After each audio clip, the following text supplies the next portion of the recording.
안녕하세요. 세계사 산책 민주주의 이야기 황수경입니다.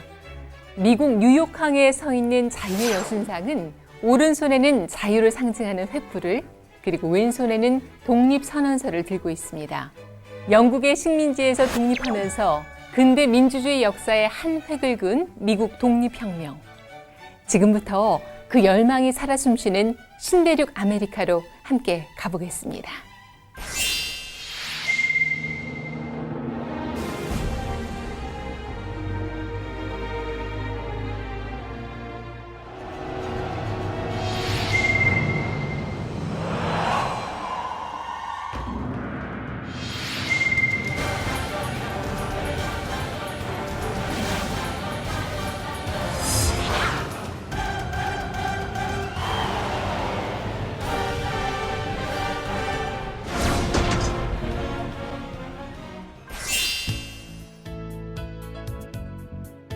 자, 영국의 식민지가 미 합중국으로 탄생하기까지 미국의 독립전쟁, 그 역사 속으로 여러분을 안내해드리겠습니다. 오늘도 역사저술가 강흥천 선생님 함께 하셨어요. 선생님 고맙습니다. 네, 안녕하십니까. 네. 자,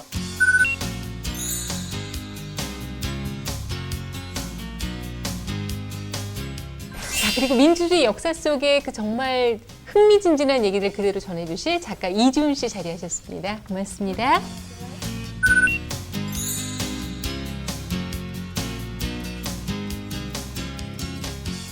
오늘은 특별히 미국 독립전쟁과 민주주의에 대해서 말씀해 주시기 위해서 미국 알래스카 주립대 역사학과 하성호 교수님 함께 하셨습니다. 교수님 감사합니다. 네, 안녕하십니까. 네.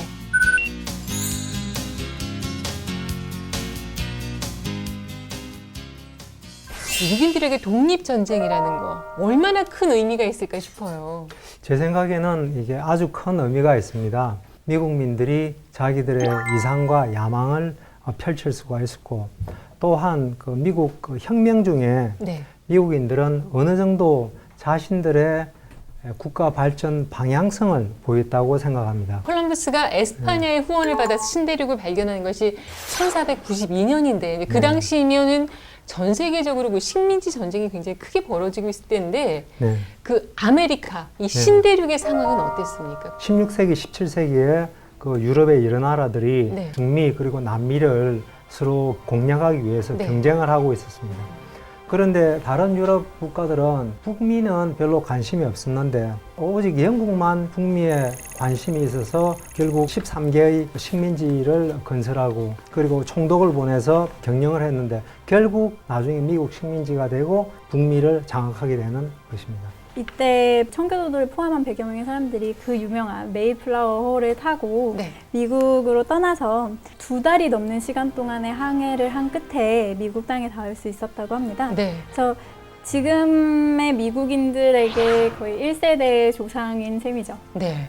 메이플라워에 탔던 사람들은 사실은 종교적 이유로 영국을 떠났던 사람들인데 네. 그 전체적으로 볼 때는 경제적 기회를 찾기 위해서 영국을 떠난 사람들입니다.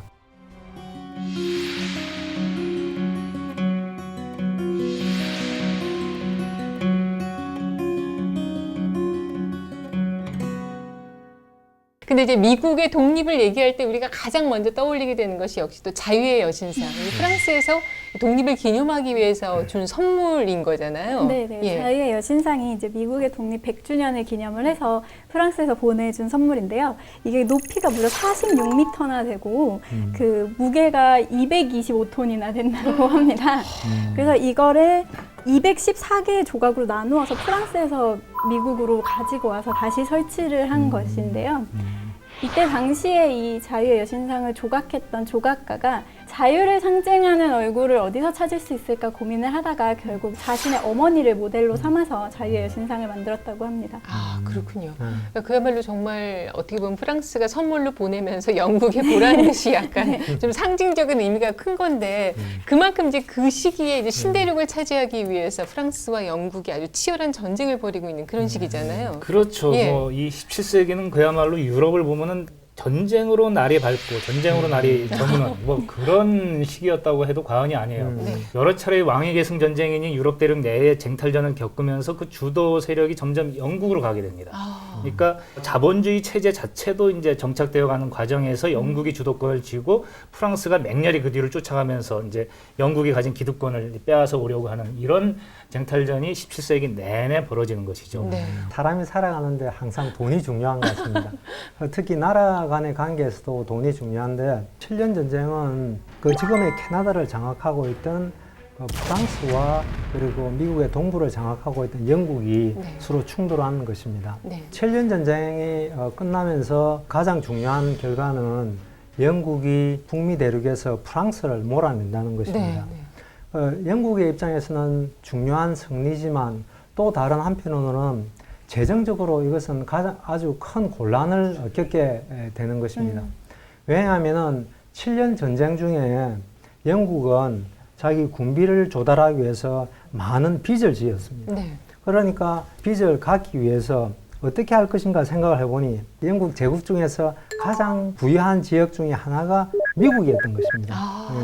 그래서 세금을 부과하게 되고, 그런데 문제는 자기들이 왜 세금을 더 내야 되느냐 이렇게 반발을 하는 것입니다. 네. 세금을 정말 많이 붙였는데요. 가장 화를 내게 만들었던 법은 바로 인지세법인데요. 네. 인지세법 같은 경우는 정말 미국에서 활용되는 모든 종이에 세가 붙었다고 생각하시면 되는데요. 신문은 물론이고 달력, 뭐 영수증, 거기다가 심지어 저희가 뭐 포커를 친다든지 할 때 쓰는 카드 있잖아요. 네. 그 카드 한 장 한 장에까지 세가 다 붙었습니다. 그러니까. 그러다 보니까 미국인들이 반발할 수밖에 없는 상황이었죠. 그래서 이 시점에 그 대표 없이 과세 없다는 말이 나온 거죠, 교수님? 네, 맞습니다. 네. 세금을 더 내기 싫으니까 어떻게 말을 하냐면은 우리는 대표를 영국 의회에 보내지 않으니까 네. 그래 우리 대표 없이는 우리는 이 과세를 인정할 수 없다고 네. 말을 합니다.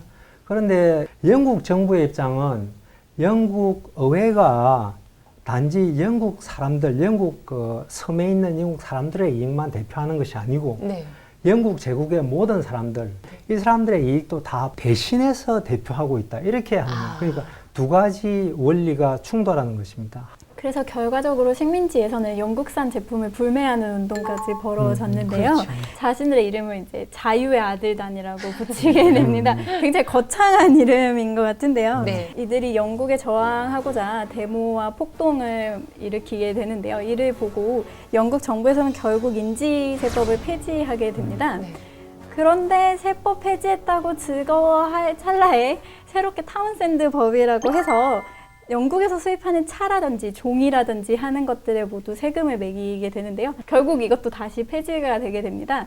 그런 와중에 단 하나가 세가 폐지가 되지 않은 것이 있었으니 네. 그게 바로 홍차입니다.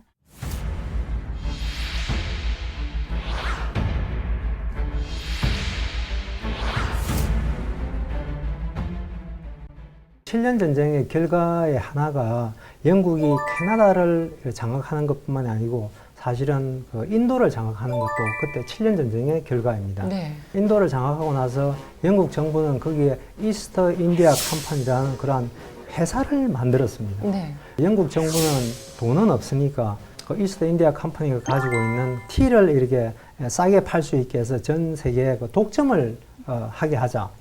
그래서 영국 제국 내에 여러 지역에서 세금을 내지 않고 팔 수 있게 했던 것입니다. 네. 그런데 미국 상인들의 입장에서 보면은 이스트 인디아 컴퍼니 대리인들이 티를 싸게 팔면은 자기가 손해를 보지 않습니까? 그러니까 그것을 방지하기 위해서 여러 가지 데모도 하고 네. 그렇게 했던 것입니다. 그래서 그 결과가 결국 이 보스턴 티파티인데 동인도 회사에 그 배가 세 척이 들어왔는데 자유의 아들들 그들이 보스턴 항구에 그것을 다 뿌려서 버렸거든요. 그렇게 되니까 영국 정부의 입장에서는 한 번, 두 번이 아니고 세 번째이지 않습니까? 그렇죠. 그러니까 이제 영국 정부도 이제 화가 나는 것입니다. 네. 맛을 보여주겠다. 네. 그 맛을 보여주겠다고 나온 것이 그러니까 도저히 참을 수 없는 법이라고 하는 이런 여러 가지 법입니다.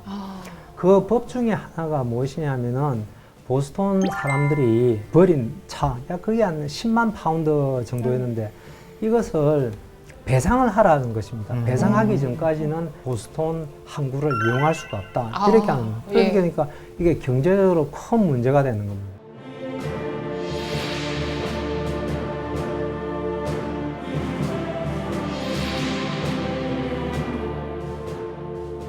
영국이 보스턴 항구도 폐쇄하고 그러니까 과연 우리는 어떻게 할 것이냐. 네. 이것을 이제 생각한 것입니다. 그래서 제1차 대륙회의를 조직합니다. 근데 1795년 4월 19일 유명한 렉싱턴 전투가 일어납니다. 이것이 최초의 6월 충돌이고 미국 독립전쟁의 시초라고 볼 수가 있습니다. 네. 그 당시에 그 식민지 주민들이 본국과의 전쟁을 벌이면서도 사실은 독립해야겠다는 생각까지는 못했다고 하는데 이 당시에 그 책 한 권이 굉장히 결정적인 역할을 했다면서요. 식민지에 와 있긴 했어도 이 사람들의 마음속에서는 자신들은 여전히 영국인이라고 생각했기 때문에 국왕에게 반기를 든다기보다는 국왕 폐하 밑에 있는 의회가 자신들과 부딪힌다고 생각을 했던 거죠. 그래서 그냥 의회와 이 문제를 해결하고 국왕 폐하에 충성스러운 이제 국민으로 남아야겠다라고 생각들을 하고 있었는데 그러던 찰나에 책 한 권이 나오는 것이 바로 상식, 그 커먼 센스입니다. 토마스 페인이 쓴 책이었는데요. 사실 8페이지밖에 안 되고요. 네. 책이라고 하기에는 그냥 팜플렛 정도일 텐데요. 그 내용이 모든 인간은 평등하며 자유를 누릴 권리가 있다라는 내용이 주된 핵심적입니다. 사람들이 문화 충격이랄까요? 그런 것을 받으면서 우리가 독립할 수 있겠다라는 생각이 점점 퍼져나가기 시작한 거죠. 미국 역사상 책 한 권이 정치적으로 가장 중요한 역할을 한 경우가 있다면 네. 어쩌면 아마 이 책이 아닐까 생각합니다. 미국 대륙회의는 소수파와 다수파가 있었는데 맨 처음에는 다수파가 영국 정부와 화해를 하려고 했습니다. 네. 근데 그것이 실패를 했는데 그때까지도 독립을 선언해야 되겠다는 그런 자신감을 가지지 못했습니다. 네. 그런데 이 커먼 센스, 그러니까 이 상식, 이 책이 발간이 되면서 이 사람들의 마음이 바뀌었습니다.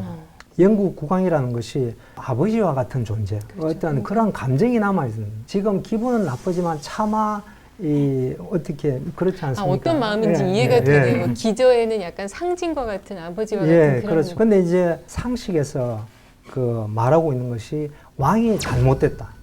이 책에서는 의회에 대해서는 아무 말도 안 합니다. 무조건 왕이 잘못됐다고 계속 말하는 것입니다. 그리고 이제 말하는 것이 5,000km 떨어져 있는 섬이 대륙을 지배하는 것이 말이 안 된다. 결국 여기서 말하는 것이 미국 사람들이 영국에서 독립을 하는 것이 그것이 상식이다.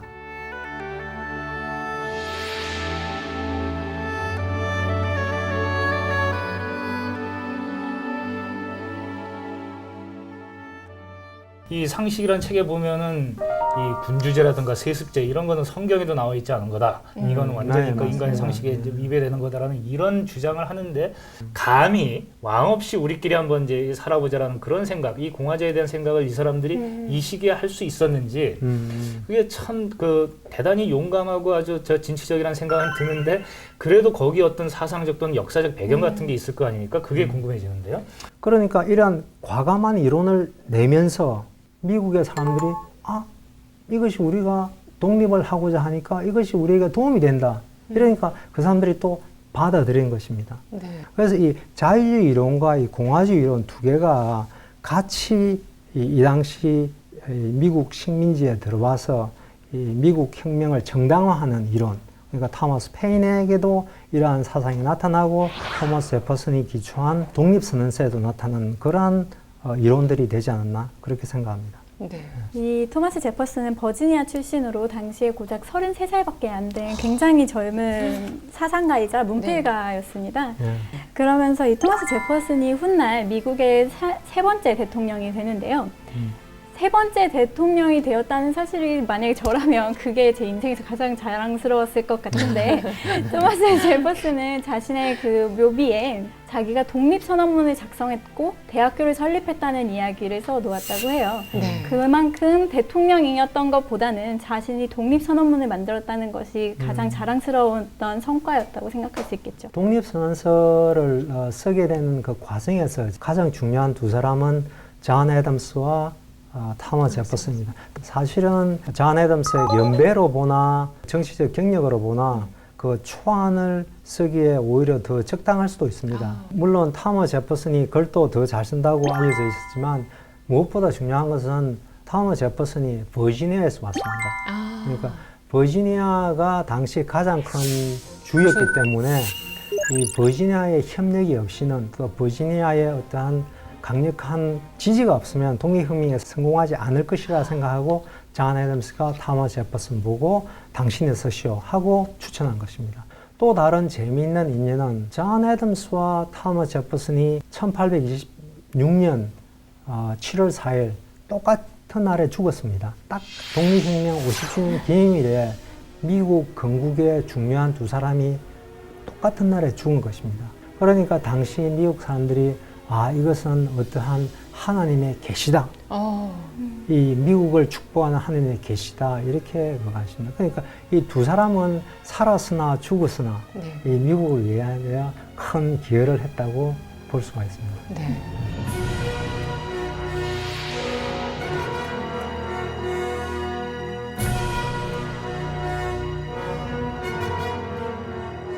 제가 생각하기에 독립선언문의 의미는 모든 사람들은 생명, 자유, 그리고 행복을 추구할 그런 권리가 있다는 이러한 주장을 함으로써 미국 국민들이 또 어떻게 보면은 전 세계 많은 사람들이 받아들일 수 있는 방향성을 제시했다고도 볼 수가 있지 않나 생각합니다.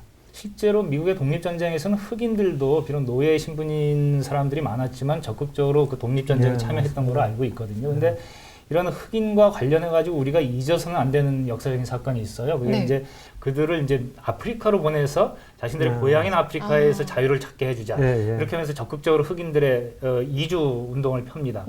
그래서 그 흑인들이 아프리카로 돌아가서 자신들의 독립국가를 세운 것이 지금의 라이베리아거든요. 그런데 미국을 떠나서 노예 상태에서 벗어나서 자기들의 고향에 가서 그렇게 이제 나라를 세우고 살면 잘 살 줄 알았는데 거기 가서 자기들끼리도 권력 다툼이 생기고 자신들끼리 차별도 생겨나고 토박이들과의 전쟁도 생겨나고 해가지고 아주 비참한 나라 중에 하나로 지금까지도 남아 있습니다. 라이베리아. 그런 소수자들에 대한 배려를 하지 않았다라는 것, 이거가 결국 현재 라이베리아라는 나라의 비극으로 남아 있기 때문에. 미국인과 아니 세계인이 함께 풀어야 될 과제로 남아있다고 생각이 듭니다. 흑인 외에도 항상 소수자 약자라고 불리는 이들은 아무래도 여성과 어린이일 텐데요. 여성은 물론이고 어린이들까지도 독립전쟁에 참여를 했습니다. 그 중에 굉장히 유명한 인물이 하나 있는데 바로 데보라 샘슨입니다. 이 여성은 자신이 독립전쟁에 참여하고 싶다라고 생각을 해서 남장을 하고 군대에 들어갔는데요. 무려 1년이 넘는 시간 동안 걸리지 않았다가 나중에 이제 부상을 입고 그를 치료하던 과정에 들키게 됩니다. 그 외에도 굉장히 많은 여성들이 남편이 없는 사이에 뭐 농사도 짓고 바깥일도 하고 사업도 굴리고 집안일도 하고 자식까지 키웠으니 사실상 전쟁에 참여한 거나 마찬가지라고 볼 수도 있겠습니다. 그 미국이 독립선언을 했는데 그 미국의 독립이 그 당시 국제사회에는 어떻게 받아들여졌을지 궁금하거든요.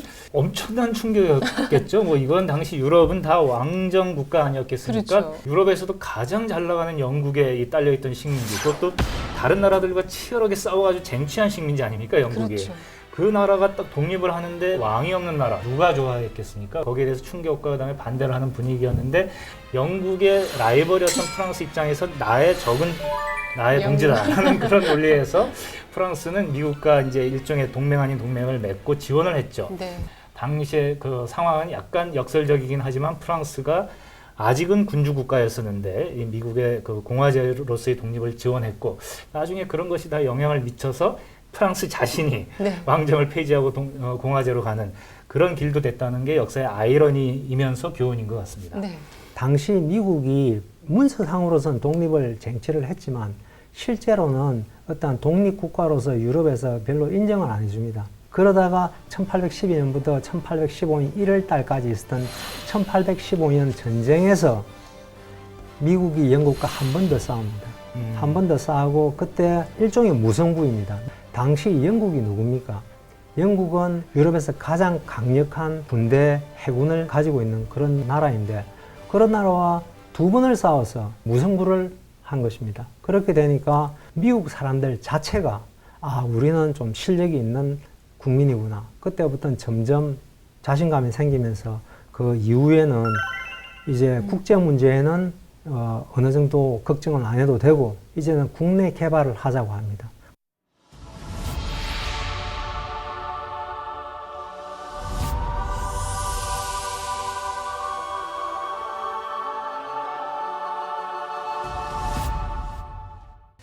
이 미국 국기인 성조기도 이제 미국 독립전쟁을 치르면서 이제 국기로 제정된 게 아닌가요? 국기를 보시면 이제 파란 바탕 위에 있는 별들이 각각의 주를 상징하고 있습니다. 네. 현재 미국은 50개의 주로 이루어져 있기 때문에 그 별이 무려 50개나 되고요. 이 성조기의 모양은 태극기도 그랬듯이 무려 수차례 변경되었는데요. 무려 26번 바뀌었다고 하고요.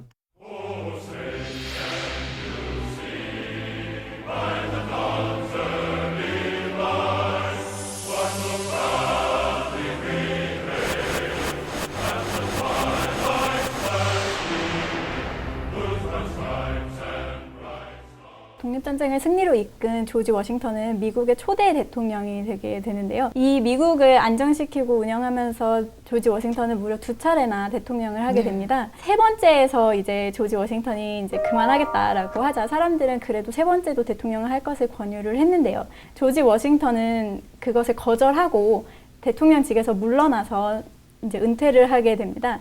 이것이 굉장히 중요한 것이 조지 워싱턴이라는 정말 역사 속의 상징적인 인물도 2차례밖에 하지 않았기 때문에 그 이후로 오는 모든 미국 대통령은 아무리 욕심이 많아도 3차례의 대통령을 할 수는 없게 되어 버렸죠. 사실은 조지 워싱턴이 없었으면 대통령이라는 제도 자체가 없었을지도 모릅니다. 아하. 재헌의회가 1787년 5월달 필라델피아에서 만나서 9월달까지 계속되었는데 그 재헌의회에서 대통령제를 하겠다. 왜 하겠다고 했냐면 당시 조지 워싱턴이 있었기 때문에 하겠다고 하는 것입니다. 이게 상권 분립이라고 하는데 상권 분립은 산부 아닙니까?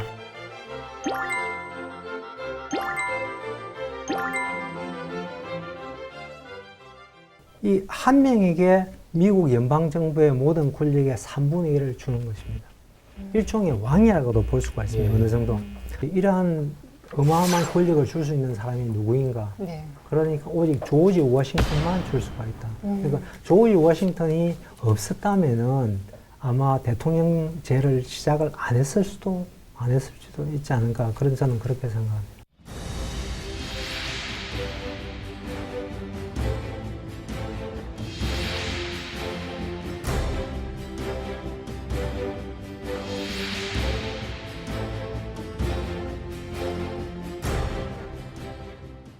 그 300년이 되지 않은 짧은 역사에도 불구하고 미국은 분명 전 세계에서 가장 강력한 국가로 자리매김하고 있는데요.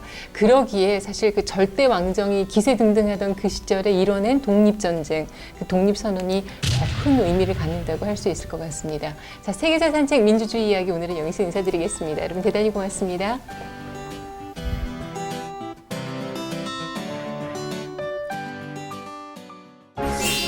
영국이 18세기에 유럽의 강자가 되는 건 산업혁명이 아니었으면 불가능했을 것입니다. 당시에 노동자의 삶이 얼마나 비참했는지 진짜 어린아이들이 뭐 16시간씩 일을 했으니까 그만큼 일을 하면 진짜 수명이 어떻게 될까 하는 생각이 들어요. 영국 정부가 노동자들에게 투표권을 허용하고 노조 결성의 자유를 허용하면서 노동자들의 생활 수준은 나아지는 걸로 밝혔습니다.